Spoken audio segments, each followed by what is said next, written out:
Nos vamos rápido hasta Buenos Aires, sí, porque ayer se llevó adelante un abrazo al Ministerio de Salud. Esto a partir de la decisión, ¿no?, que ha tomado el gobierno de Javier Milei de disolver las coordinaciones nacionales que trabajaban en la prevención de la tuberculosis, hepatitis y lepra, ¿sí? Estamos hablando de enfermedades que son claramente no prevenibles y que requieren del desarrollo de políticas públicas. Ayer se hizo este abrazo y recién estábamos repasando que no han pasado 24 horas que ya se están anunciando, bueno, nuevos despidos en el Hospital Posadas, en el Hospital Bonaparte, así que bueno, continúa, ¿no?, el proceso de desguace que viene llevando adelante el gobierno de Javier Milei. Nos interesa abordar este tema y para eso lo hemos convocado y lo sumamos ya al aire de Avellanos a Jorge Jakobski. Él es el secretario general de FESPROSA, ¿sí? FESPROSA es la Federación Sindical de Profesionales de la Salud. Lo saludamos, Jorge. ¿Cómo anda? Buen día. ¿Qué tal? Buen día, ¿cómo están? Muy bien, bueno, gracias por este tiempo ahí con la radio. Te pedimos que nos puedas hacer ahí un pantallazo, ¿no?, de esta situación, en principio de qué implica esta disolución, ¿no?, de las coordinaciones nacionales de tuberculosis, hepatitis y lepra.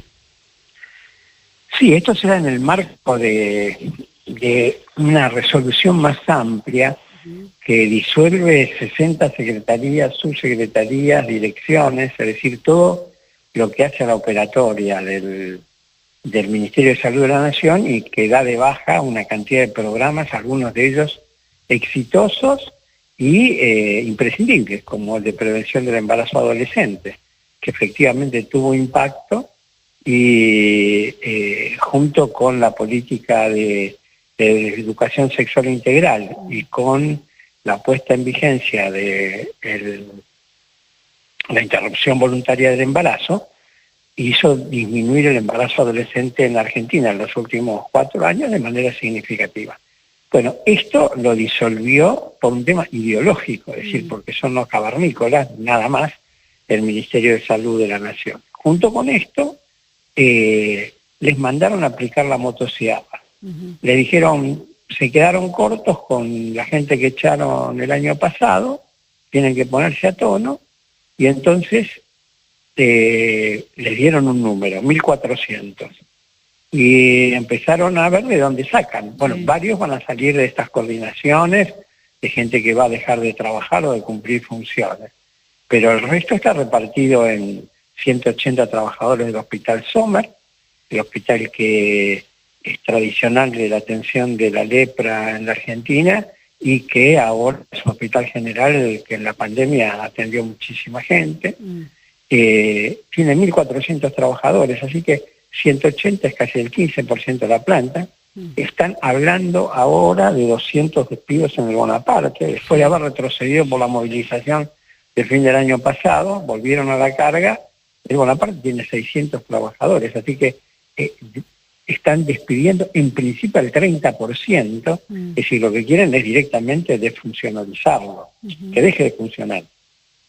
Toda una filosofía de achique que no solo tiene un impacto fiscal en el sentido de que se van a ahorrar plata, también tiene la filosofía de tirarle por la cabeza a las provincias y los municipios la atención de la salud y desentenderse totalmente del Ministerio de Salud de la Nación de su responsabilidad constitucional. Este es el pantallazo al día de hoy, diría, después del abrazo tan interesante que hicimos antes de ayer, con organizaciones de pacientes, de tuberculosis, de HIV, de hepatitis, con organizaciones científicas, dejamos un petitorio con 6.000 firmas y 100 organizaciones, y la respuesta del ministro Lugones al día siguiente fue de 8.400. Es decir, redoblando la apuesta a motoción. Sí, sí. Ante este escenario y planteando ahí un poco el impacto que tiene en la salud, ¿no?, la eliminación de estas políticas públicas, ¿qué es lo que puede llegar a ocurrir en el corto, en el mediano y en el largo plazo, Jorge? Bueno, estas son enfermedades en general asociadas a la pobreza y a la falta de prevención. con el ajuste que veníamos del periodo anterior, porque Milei no nació en un repollo.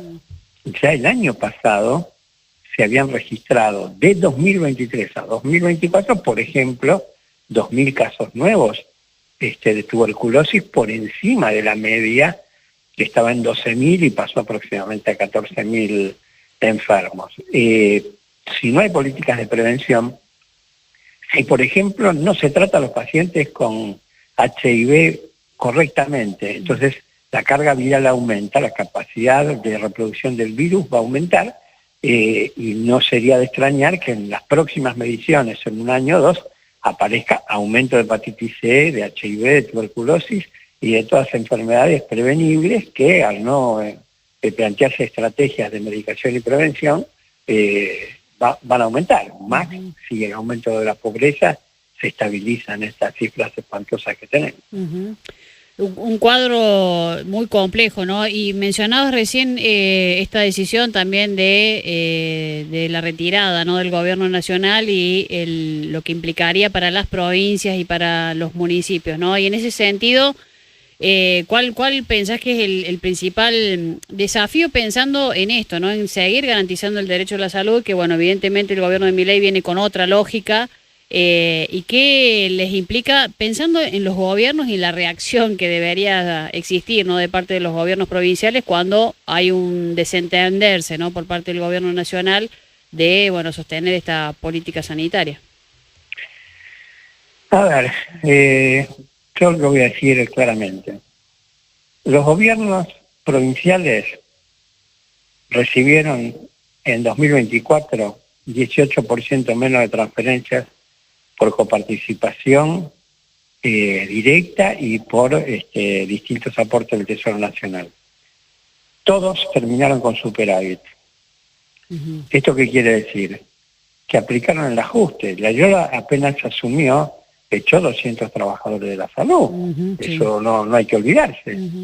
Y ahora Carlos Paz acaba de decir que va a arancelar a los turistas, como Jujuy va a arancelar a los pobres, es decir, va a empezar a cobrarle a la gente la atención de la salud. La salud va a dejar, o está dejando de ser un derecho universal y constitucional para convertirse en una mercancía. Los gobiernos han sido todos, más o menos, con mayor o menor intensidad, cómplices del ajuste y copartícipes. No exculpo a ningún gobernador de ningún signo. Unos con un poco más de, digamos, músculo retórico, otros directamente negociando por abajo de la mesa, pero bueno, acá se ha establecido un sistema de ajuste integral que está abarcando el conjunto de los estamentos del Estado y que solo puede ser revertido por la movilización de la sociedad. Tal cual, está muy claro el pantallazo que diste, dando ejemplos bien concretos, ¿no? Digo, en Carlos Paz se ha visto, ¿no?, y está vigente, ¿no?, esa ordenanza que ha planteado el intendente Avilés. Dijiste recién esto, bueno, plantea un desafío, ¿no?, en términos de la movilización popular. Venimos, como señalabas, del abrazo ahí al ministerio, sin embargo la decisión de Milei es reforzar, ¿sí?, el plan de ajuste. Ante ese escenario, ¿qué desafíos les quedan a los movimientos sindicales, al movimiento, ¿no?, de trabajadores y trabajadoras? Pensando en esa articulación.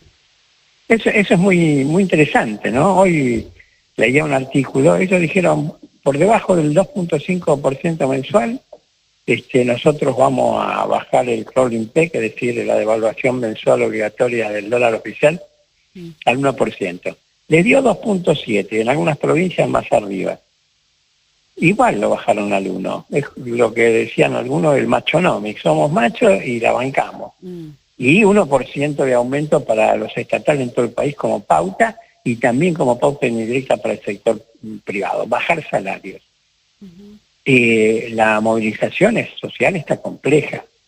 La mayoría de la CGT ha decidido privilegiar sus intereses de administradores de la seguridad social y desmovilizar, las dos centrales sindicales, una a la cual pertenecemos nosotros, somos FESPROSA, la sociedad autónoma, por ahora están más interesadas en desarrollar la campaña política del gobernador Kicillof que en salir a la calle a resistir. Necesitamos un amplio frente social que está en construcción. Nosotros, por ejemplo, estamos en el Cabildo Abierto de la Salud con el Garrahan, con el Posadas, con los residentes, hicimos movilizaciones muy importantes sobre la segunda mitad del año y dejamos constituida una coalición social, el Cabildo Abierto, que es nacional y a la cual invitamos a todas las organizaciones sanitarias. Ahora, con los pacientes, organizamos y las sociedades científicas, esta nueva resistencia contra el desguace del ministerio. Es insuficiente. Sin duda, necesitamos una mayor autoorganización social y una mayor presión sobre las estructuras sindicales, sobre las centrales y los sindicatos para que tomen en sus manos la defensa de los trabajadores y de la sociedad en su conjunto.